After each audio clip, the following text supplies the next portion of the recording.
heart is where the Hebrew home is. For where the heart is, that's where you find the Hebrew home. Hebrew home, Hebrew home. Good morning, Hebrew home. My home, my heart is where the Hebrew home is. For where the heart is, that's where you find the Hebrew home.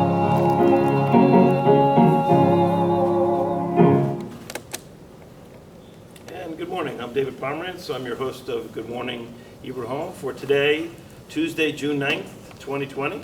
I hope everybody is well and enjoying the beautiful landscape out your windows today. It's a beautiful day. It's going to get warmer later. Just a little preview on the weather. It's going to get up to probably 90 degrees, so if you're able to get outside and it's an option for you, you probably want to do it earlier rather than later so you can take advantage of the beauty without the heat.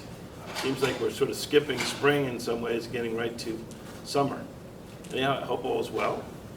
It is Tuesday, as I said, June the 9th. We have a wonderful guest today, David Finkelstein, who will be with me shortly after we take care of a few things. But a couple things I wanted to give you in terms of your regular features, one of them being this date in history. And we go back to 1973 today. You know, I like to use sports as my markers. And today in 1973, Secretariat, probably the greatest racehorse of all time, won the Triple Crown today, finishing by winning the Belmont Stakes. The first leg is always the Kentucky Derby, and then there's the Preakness, which is in Maryland, and then the Belmont Stakes, which is right here in New York, out in Long Island somewhere. And today was the day Secretariat won the Triple Crown. So exciting news for that. In terms of today, we have a little menu today to read to you. And then we'll get to birthdays. But menu, usually it's bologna for me, and today it's not. So thank you to Olivia for changing the menu so I could not be reading bologna, literally or figuratively. Today's lunch soup will be garden vegetable soup. We have beef and pasta for the entree, and we have cinnamon applesauce for dessert. That's today's lunch. Today's dinner, we'll have minestrone soup, eggplant parmesan, with linguine on the side, very nice, linguine on the side with garlic, olive oil, and orange sorbet, which is a favorite of mine for dessert. So I hope you enjoy those. In terms of birthdays today, we have a few. We have Ovida H, birthday today. From the resident side and staff, we have 4 birthdays today. Lourdes A, can I do full names on staff, or is that HIPAA stuff too? No, I didn't write them down, so just a FYI, I guess, for next time. Curie H, Elona K, and Sheba V all have birthdays today on June 9th. So happy birthday to everybody. I hope it's a wonderful day for you. And I think we covered all the elements that we needed to cover. I'm looking at the nodding heads of my colleagues and co-hosts. And now we can invite David Finkelstein in, and we have a lot to talk to him about today. We're going to span a few different sectors, starting with the snow on the screen. So as people watch upstairs, not the folks that are watching on YouTube that are our family members, you should be seeing a crystal clear version. For our residents, the channel 8 or 88 or whatever they're looking at has a lot of interruption in the signal, which is based not on the efforts of you and your staff, but technology that needs to be replaced. So tell us what you're doing to fix that and when we can expect to see something different. Sure, Dave. Thanks very much for having me on. The Hebrew Home closed circuit TV system was built probably about 20 to 25 years ago when standard definition TV was the mode. You used to have TV sets that were very deep and wide. Heavy. And very heavy, and they were not really high quality signals. So we're moving forward to the 21st century and going to be upgrading our technology to high definition. The order's been placed. Within the next 2 or 3 weeks, we should have the equipment in here, and you should be able to see channel 8 as clear as you see every other channel in high definition. So that's coming in a very few weeks. Any truth to the fact that Olivia demanded that be fixed, or she wouldn't go on with her show any longer? No, I think this has been a committee decision that we want to make sure that the residents see us clearly and how to really see the show in its best light. You know, when you have to watch yourself, which is always a little bit distracting to see myself on the screen, and I look very snowy, it's a little disconcerting. That's correct. Well, you have to watch at 88, channel 88 at 6:30 at night, or on YouTube, and you'll see a crystal clear picture. So, David, we're going to spend a little bit of time today on your job, which is an important job here as the Chief Information Officer, and all the things you've done during this pandemic, and the show being one of them. And I want to get to all that stuff, but I want to hit a couple things personally first as we try and help people to get to know us and the people that work here. Your entry into the field of aging services came from the family. So maybe you could talk a little bit about your dad and how his career evolved and what it meant to you. Sure, it's really by accident and also my purpose. As every typical teenage Jewish boy that doesn't know what he wants to do when he goes to college, and your Jewish grandfather says, well, you should be a doctor, that's what you should be doing. So I went to school for the first year as a pre-med student, and after the first year realized it really wasn't for me. Technology was more my interest, but medicine also has something always on the back burner. My father had gone into really healthcare administration. He was at Long Island Jewish Hospital in the tuberculosis research area. During his time there, he was able to go back to school and went to Stony Brook University to get his master's degree. And then he went to a couple of different long-term care facilities across the Bronx. First Daughters of Jacob, and eventually the Jewish Home and Hospital, where he became president and CEO. So as I was meandering through three different colleges in order to get my undergraduate degree and really not sure what I wanted to do, he basically got me an interview with a software company that provided billing and medical record software for the nursing home industry. So I worked for that company for about 10 or 12 years. And when that company closed down and moved to Vermont, I ended up looking for another more meaningful job in the not-for-profit sector of healthcare, and ended up at Village Care, which is a similar organization to Hebrew Home down at the Greenwich Village, where I spent 18 years there, moving through the beginning of the IT department and eventually running the IT. Back in around 2010, 2011, after 18 years, I saw the opportunity here at the Hebrew Home, which is an organization I was very familiar with all throughout my career, and had the opportunity to move here in 2012. So I'm sure it was a source of pride for your dad to see you get involved in similar work and similar industry as him? Absolutely. He's always still, up until last year when he passed away, always asking, since he retired at age 62, he decided he had enough of this. He says he's always wanting to know what's going on, what's happening in the industry, trying to keep in touch and try to use me as a conduit for that. Well, his career was short by choice to retire at a young age, Correct. But not short in terms of power. Did a lot of important things. I'm lucky enough to have gotten to know him a little bit, not a lot, but one of the leaders in our industry, and I'm sure you're quite proud looking back to see the impact he had in aging services. Absolutely, absolutely. He was definitely seen as a leader in the New York City area and nationally in a bunch of other organizations like AJAS and NIASA at that point, which is now Leading Age. So we're going to pause now on the personal side. We're going to get back to the things you brought with you because they reflect a hobby of yours, which is impressive. It will be impressive to everybody to see. But I want to spend a few minutes now on what you do. I talked about fixing the signal and so forth, but technology, which is an important part of every business, right? And technology has never been more important. There's not a business we could name today where technology is not instrumental. So true here in a long-term care setting. So talk about technology, how it's evolved and what it means in an organization like this. People might not even realize what's going on. Correct. So years ago, the best way to summarize what does an IT department do and what is the CIO responsible for, the short answer was if it has a blinking light and it buzzes and it gets plugged in, it's something that we have to deal with right now.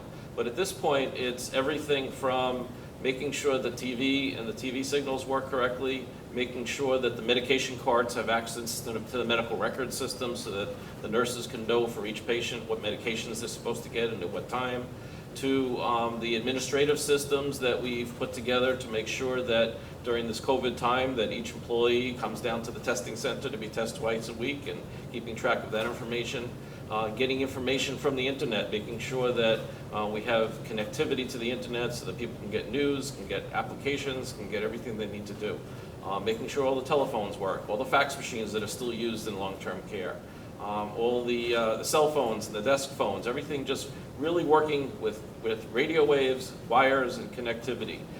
Upgrading the wireless connectivity on the campus so that people could use iPads and iPhones and other mobile devices. So it really touches every bit of everyone's life, and it's all connected and interconnected, and really we're a support part of the organization to support everyone else to be able to do their job to the best way that they can. And boy, do you do that. And I think just to highlight, we're going through this tough time that everybody's well aware of, that with COVID, and it's taken away a lot of opportunities and freedoms and visits and so forth. The work of your department has increased exponentially. You mentioned the testing, a very strong component of technology involved in there, launching the new medication machines on the floors. These are big projects even in normal times. And to do them, launching a new TV show, all the webinars you're doing, all the connectivity for families and so forth, it's a big undertaking. How has your department stepped up during this time to accomplish these goals? Everyone really on the team, and we have really two teams. We have the team that's part of Hebrew Home, and we have the team with our partner, Lincoln IT, that provides services. And they've really stepped up and realized they come here, and they come here every day knowing that their job is to support the staff and the residents and the organization and to do everything that we can. So if it's from the beginning of March, helping resident move from one room to another and getting their telephone and other technology systems ready, so if they have to move from one room to another, staffed in order to social distance correctly, moving their offices from one place to another, they all realize that this is all here because this is the resident's home, and we're here to take care of you in your home and do everything that we can to make it as easy as possible for you to just ignore what's going on around you and continue to live the best life that you can. So, there's always sort of jokes that the IT people were behind the scenes people, they have pencil pocket protectors and so forth, and yet your staff is as charming and dynamic and user-friendly as any department is in the home. Talk a little bit about the staff and their makeup and their backgrounds and their personalities. Sure. So we really have a diverse group of people here, from Jonathan Clark, who runs a lot of the networking systems.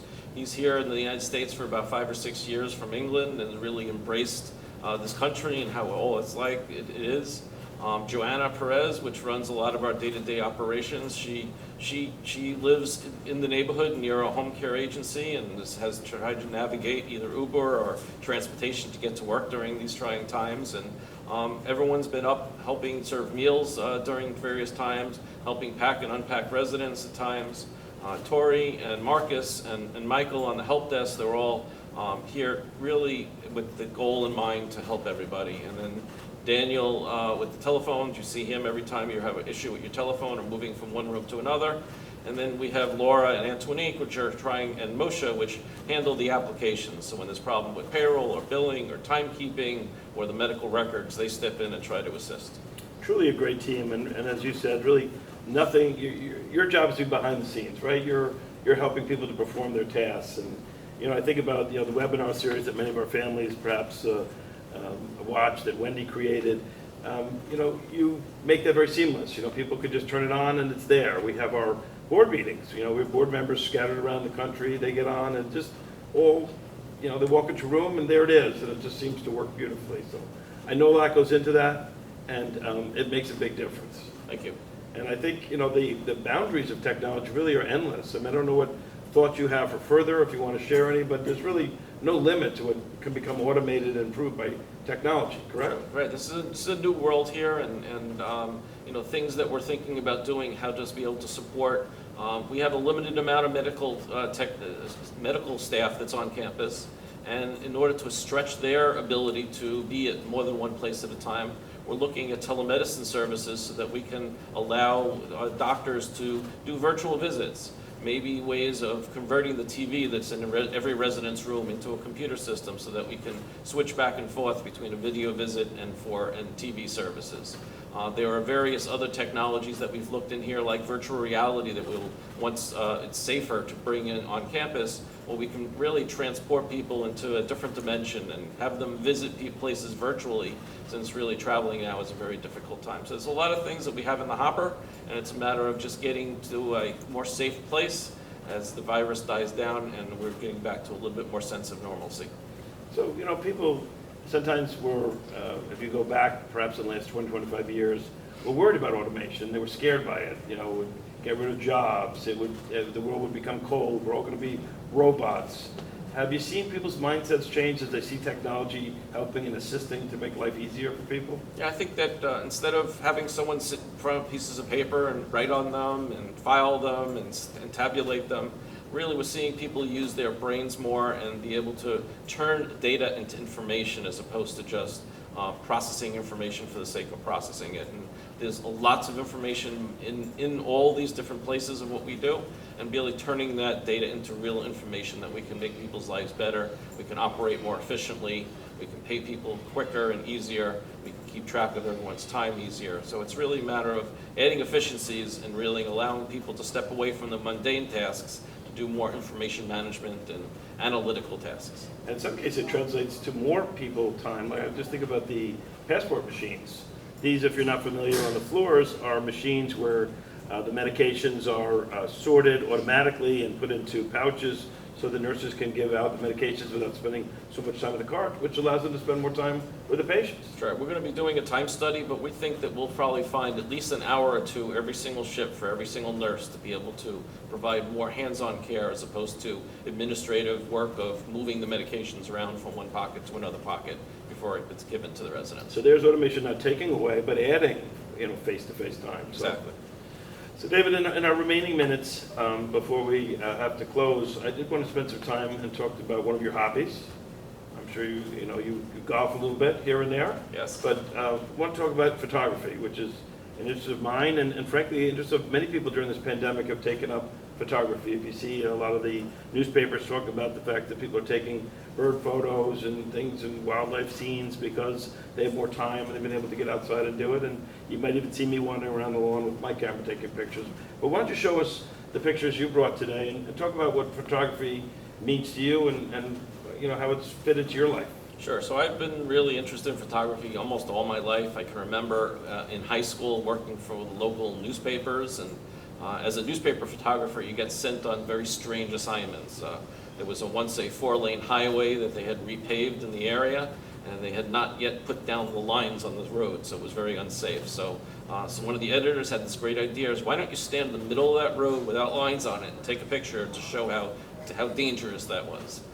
Second area was when they were closing an elementary school, and they decided that I should climb up on the roof and take a picture of all the staff that will be losing their jobs by closing the elementary school. So it's been interesting working for a newspaper, but really passion for photography really is equaled by the passion of traveling. I used to travel a lot around the United States, and the last 3 or 4 years I've been able to have the opportunity to travel internationally, and don't know when that's going to come back, but there's a lot of photographs that I've taken over the years, and just a couple to give you samples of here. So there is an area between Mexico and Canada called Cabo San Lucas. And the very southern end of that piece is this natural archway. And this is really the separation point between the Gulf of California and the Pacific Ocean. And you can take a boat out here and you can actually take a look in here. It's a really beautiful area. It should be on one of Olivia's wonders of the United States. A very beautiful Did area. she ask you to plug her show during my show? It's taking one for the team. Okay. Making sure the Just team is checking. happy. One of my favorite pictures, because it was one of my favorite adventures, there's an area up in the Canadian Rockies called Jasper. And in Jasper National Park, me and my family, my wife and my son, did what's called heli-hiking, where they take you up in a helicopter with a guide, and they drop you in the middle of a valley someplace, and they leave you out there for 4 or 5 hours, and we ended up hiking from the bottom here all the way up to the crest that you see in the background. Wow. It took us 5 hours. We stopped for lunch, and the guide had a backpack with all the food and nutrition with it, and basically and then when we get to the top, they radio for the helicopter and pick you up 5 hours later. Wow. We did this here, I think it was probably about 12 years ago, and we did this also 20 years ago at Denali Park in Alaska. Really amazing area where you can get to places you'll never be able to get to on foot. And if you think it's important to have really expensive cameras and really high-tech gear, this is evidence that that's not necessarily the case. This is Bryce Canyon in Utah. It's about a 4-hour drive from Las Vegas. And this was taken with a throwaway panoramic Kodak film camera 20 years ago. And you can still come up with really good photographs of the hoodoos, which are basically rock formations that are created by the winds that carve out the rocks within the national parks. Do you shoot animals and wildlife, or is it? Yes. Is it I actually have a picture in my office of a hummingbird next to a hummingbird feeder, and it was able to capture it in with the bird's wings exactly stationary, and those birds really flap very fast. A couple of interesting zoo animals, tigers, and things like that. And so it's like mostly nature. A lot of some animals really don't do a whole lot of people photography, but it's a lot of fun and it's very interesting. Well, Dave, thank you for sharing those with us, and thank you for sharing a little bit about yourself and your work here at the home. Thanks for having me on, and thanks for all you do during this pandemic. I mean, it's amazing all the different things that we've had to do, and us as a team here have really gotten through it all. Well, it's been the best part of a bad situation is to be part of a team that really knows no boundaries of what they can do. But for appearing on my show, as always, you'll get a pizza, and your pizza will be here in about an hour and 10 minutes. So Thank you, I David. look forward to having that with you. I look forward to continuing to create with you. To everybody else, I want to wish you a great day. Wendy Wednesday tomorrow. Who do we have tomorrow? James Itrow. James Iatrap tomorrow. So cross that off the list for the rest of us for guests in the competitive world of guest booking here at the Eber Home. Olivia, anything you want to add to the show as you kibitz behind the scenes? You did a great job. She gave me a thumbs up, which you know comes with a heavy heart. So everybody have a wonderful day. It's June 9th, 2020. Get outside if you can before it gets too hot. Programming wise, what do we have next? Do we know? What's today? Today's Tuesday. Today is Tuesday. It's Tuesday. If you were listening to the show and not working on your phone the whole time in the background, There's a you lot would happening. have heard We have Claire the coming up at 11. Claire's coming up at 11. So good day to everybody. Allison, thank you for the camera work today. Wendy, thank you always for your support. David, great again having you here. And we wish everybody a great day. See you next week. Thank you.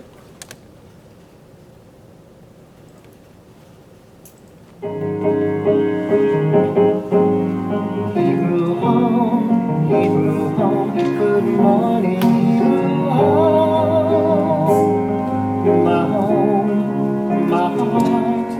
My heart is where the Hebrew home is. For where the heart is, that's where you find the Hebrew home. Hebrew home, good morning, Hebrew home.